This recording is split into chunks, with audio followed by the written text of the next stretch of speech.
Well, I'd like to thank everyone for coming out to Bellator XI. It's been 11 spectacular weeks of non-stop action, and tonight did not fail to disappoint. Without further ado, I'd like to introduce the man that made it all happen. This is our CEO, Bjorn Rebney. You know, it's funny. You get an idea about the way things should work, and you get an idea about the way that things should come together in terms of sports. And specifically, as a guy who's watched MMA for many, many years, like many of us have, and wanting to do something different, wanting to do something where fighters could control their own destiny, wanting to do something where everything was about what happened inside the cage. It was about pure sport, and it was about taking what, in my mind, is the greatest sport in the world, and making it more like the other great sports that exist in the world, where the fighters control their own destiny. It's about nothing else except for performance, and performance dictates how. And there isn't a reason why fighters shouldn't be able to control that destiny and make those decisions to get them to a championship. Not just me as a fighter, you know. All of us in here can attest to the fact that every one of us each have a story behind why we fight, a purpose behind why we fight as well. And one of the great things about this tournament is that it gives us an opportunity to get that out. Like he was saying before, you know, it shouldn't be about the event. It should always be about the fighter, about what makes him who he is and what defines him as a fighter. And I always say to myself, it's something my coach, you know, taught me a long time ago, is that it always comes down to your heart. You know, your heart, your passion, your mind, that's how you fight first. Everything physically, we all know that's about 10% of the fight. The rest is all mental, the rest is all heart, you know.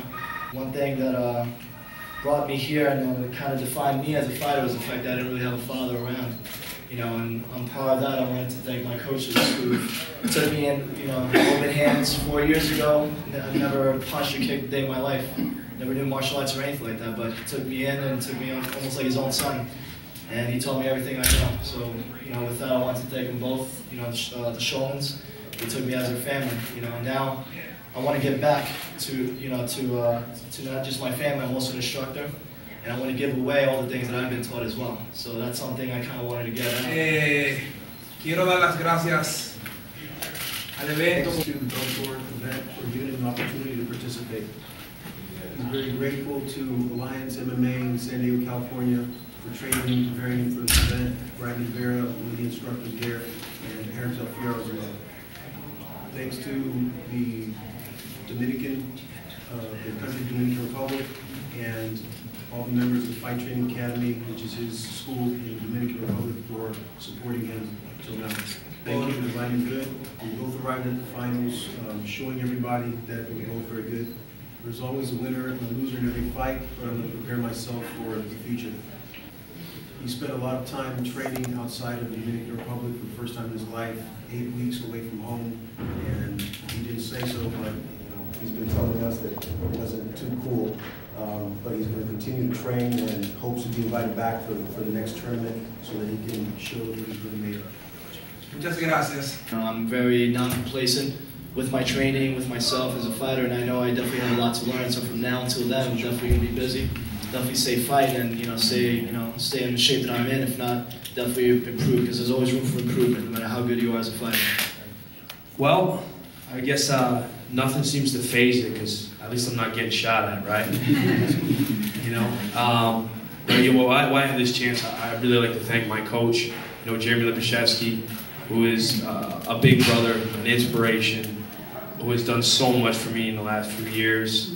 I like to thank Tim O'Connell for, you know, my chance here, and I'd really like to thank Bellator, and I'd love to be in this tournament if I get the opportunity.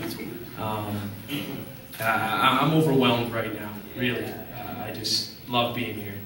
You know, we look at each other, but kind of have that like brethren type of feel for each other, because we train all the time together. You know, in regards to how it helps us, you know, it helps us a great deal because we understand each other as a fighter. And one thing that's important is the whole team effort of what we do. You know, as fighters, we train together. We all help one another. You know, and it's at times the training does become overbearing. And, you know, you have your periods of times where when you're training, you know, as any fighter, you always have your times where you kind of break down or you have your difficulties, but we're always there for each other, to push one another. You know, there is no, you know, I'm sure you can attest to that with the Marines, you know, with the whole Army attitude that no one's left behind, you know.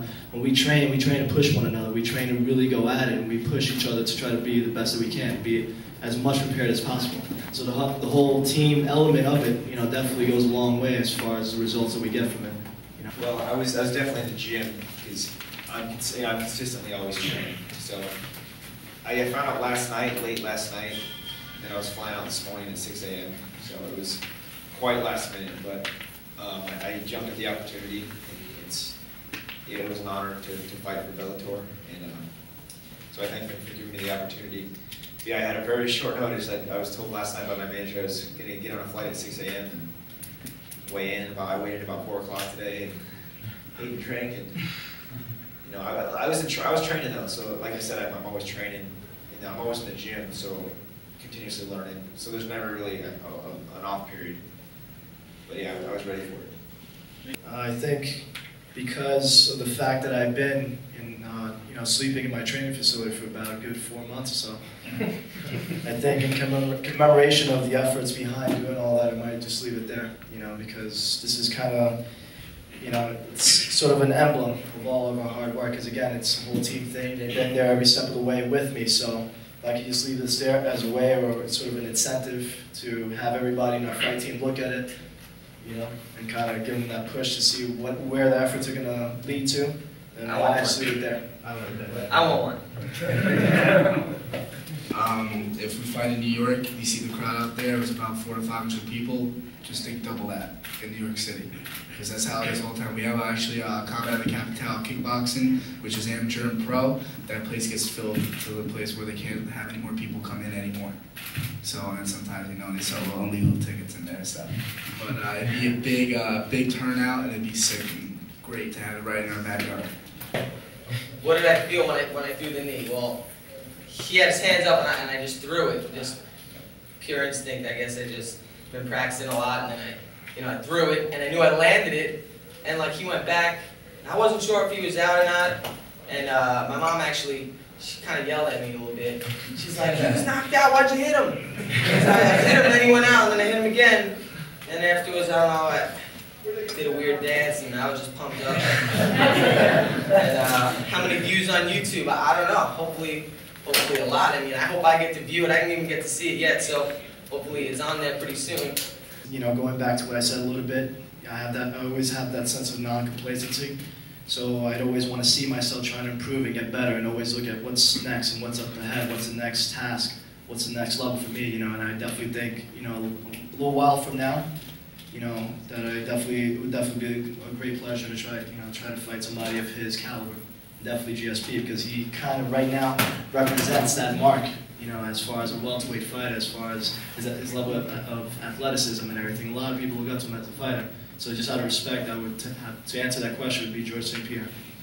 All right, once again, I'd like to thank everyone for coming out. I'd like to thank all of our superstar fighters. Congratulations, Lyman Good, once again.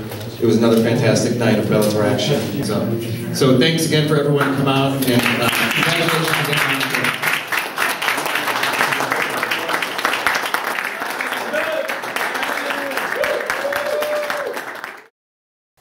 This video is sponsored by Hoodlum Fight Gear. Check out their gear and apparel for men and women at hoodlumfightgear.com.